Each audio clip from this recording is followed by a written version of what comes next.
আমরা এখানে কি করছি? আমাদের গন্তব্য কোথায়? যেন আমরা একদিন ঘুম থেকে উঠলাম আর তারপরে অনুষ্ঠানে আপনাকে স্বাগতম। কোনো প্রশ্ন করবে না, তাল মিলে চলতে থাকো। যতবার উপার্জন করো, চেষ্টা করো যেন ফতুর না হয়ে যাও। টিভি অনুসরণ করো, মেকআপ থেকে শুরু করে জামা কাপড় পর্যন্ত। এর চেয়ে বেশি কিছু ভেবো না, যা দেখানো হয় তাই ফলো করো। বিভ্রান্ত হয়ে পড়লে মদ্যপানে লেগে যাও। এখনো মাথায় প্রশ্ন ঘুরছে, রেডিওর ভলিউমটা বাড়িয়ে দাও। ডুবে থাকো নেশা, সেক্স, রক অ্যান্ড রোলে।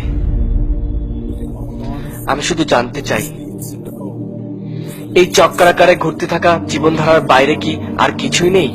বৃদ্ধ হয়ে মারা যাওয়া, একটি সুখী পরিবার রেখে যাওয়া, আর রেখে যাওয়া একগাদা সম্পত্তি যার মালিক হবে অন্য কেউ। কবরে যাওয়ার আগে আমি আসলেই জানতে চাই, কারণ জীবন নিয়ে সিনেমিনি খেলতে রাজি নই বাজি ধরতে। এই সামান্য কিছু প্রশ্নের উত্তর খুঁজে ফিরছি।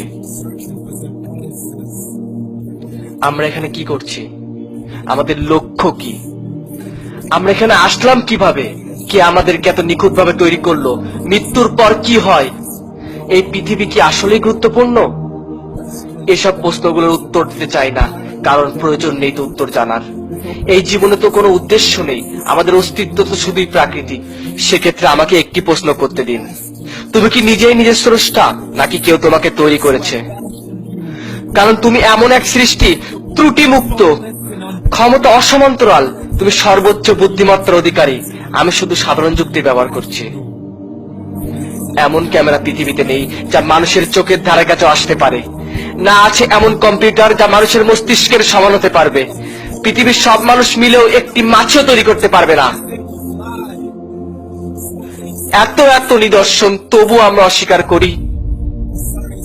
বিজ্ঞান বলতে চায় এই সবকিছুই শূন্য থেকে এসেছে, অথচ একটি সরল হিসাব, 0+0+0 কখনোই 1 হয় না। তবে কোথা থেকে এই মহাবিশ্বের নিয়ম এবং বৈচিত্র্য আসলো? সবকিছু মূল থাকে আবিষ্কারক কিংবা স্রষ্টা। এই ভিডিওটা দেখতে পাচ্ছেন কারণ কেউ ভিডিওটা আপলোড করেছে। তাই আমরা বিগ ব্যাং বিশ্বাস করতে পারি, বা পারি যিনি তা ঘটালেন তার ওপর। আল্লাহ সবকিছুর এবং সব প্রাণের সৃষ্টিকর্তা, চিরঞ্জীব, প্রভু, সবকিছুর একক তত্ত্বাবধায়ক। সৃষ্টির মতো নন, কল্পনার ঊর্ধ্বে। না, তিনি কোনো মানুষ নন, তার কোনো সহযোগী নেই। তিনি এক অবিনশ্বর সত্তা, আমাদেরকে কখনোই একা ছেড়ে যাননি। ঠিক সব প্রস্তুতকারকের মতো তিনি আমাদেরকে গাইড বই দিয়েছেন, কোরআন, ইসলাম।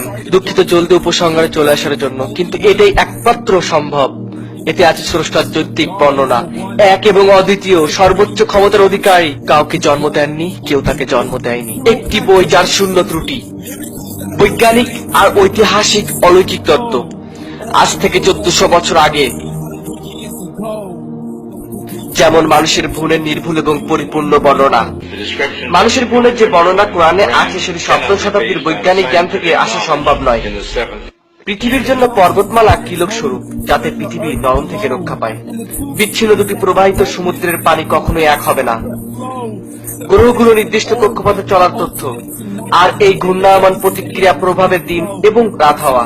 মহাবিশ্ব প্রস্তুতকরণ তথ্য এবং প্রতিটি পানির উৎস পানি থেকে হওয়ার তথ্য। অতীতের শিক্ষণীয় সকল ইতিহাস, বিশেষত ফ্রাউনের লাশ রক্ষিত হওয়ার তথ্য। পৃথিবীর স্থলভাগের সর্বনিম্ন স্থানের তথ্য, যেখানে পারস্য বাহিনী রোমানদের পরাজিত করেছিল। পুরুষের বীর্য নির্গমন পথ, মেরুদণ্ড পাঁজরের মধ্যস্থল নির্ধারণ তথ্য। এখন পর্যন্ত একটি শব্দ পরিবর্তিত হয়নি। উত্তর দিন কিভাবে সকল তথ্য জানা ছিল? আজ থেকে 1400 বছর আগে এমন এক ব্যক্তির উপর যে লিখতে বা পড়তে জানতেন না, শুধু উচ্চারণ করতেন, যা ফেরেশতা বাণী নিয়ে আসতো। যদি এখনো বিশ্বাস না হয়, কোরআনের মতো বাণী আবিষ্কার করে দেখাও। শত চেষ্টা করেও পারবে না। তাই তুমি সৃষ্টিকর্তা ও তার পাঠানো বার্তা নিয়ে হাসি তামাশা করলে। who can't read or write gonna start a religion. তার বইগুলোকে রূপকথার গল্প পড়ে নাকচ করে দেয়, যাতে আমরা আমাদের জীবন গড়ি। লোভ, লালসা, ইচ্ছে দ্বারা বলে বেড়াচ্ছি জীবন তো একটাই, যত খুশি ফুর্তি করো, আমরা বাঁচবো, মরে যাব, তারপর মাটির সাথে মিশে যাব। তুমি খালি একবারই বাঁচবে। ভুল। গাছপালা মারা যাবার পর বৃষ্টি আসলে নতুন করে তার জীবন ফিরে পায়। আল্লাহ প্রতিশ্রুতি যে আমাদেরকেও ঠিক একইভাবে তিনি পুনরুজ্জীবিত করবেন, আঙ্গুলের ছাপ থেকে নিয়ে পায়ের তলা পর্যন্ত অনুরূপ অবস্থায়। যখন সর্বদ্রষ্টা সর্বশক্তিমান আমাদেরকে এত কাছ থেকে দেখছেন, অবশ্যই আমাদের পরীক্ষা নেওয়া হচ্ছে, আমাদের সম্পদ, স্বাস্থ্য, পরিবার সবকিছুর মাধ্যমে। তাই বিশ্বাস করো, আমরা অবশ্যই পুনরুজ্জীবিত হব এবং ফিরে যাব সৃষ্টিকর্তার সামনে। হিসাব নেওয়া হবে আমাদের প্রতিটি কাজের, যখন তিনি আমাদের আমলনামা দিয়ে বলবেন, পড়ো, ভালো মন্দ, ছোট বড় আর বাকি যা কৃতকর্ম করেছো, তোমার হিসাব গ্রহণের জন্য তুমিই যথেষ্ট। এখন আমার সাথে রাগ করো না। তুমি ভেবেছিলে আমার কাছে কখনো ফিরে আসতে হবে না। তোমাকে পুরো একটি জীবন দিয়েছিলাম আমাকে খোঁজার জন্য, কিন্তু তুমি ব্যস্ত ছিল ওসব কিছু নিয়ে যাচ্ছিল ক্ষণিকের। পড়ো, সুসঙ্গ তাদের জন্য যারা বিশ্বাস করেছে। আর যদি তুমি বিশ্বাস না করো তাহলে পড়ো, সেই দিনটি তোমার প্রথম দিন হতে দিও না। পড়ো।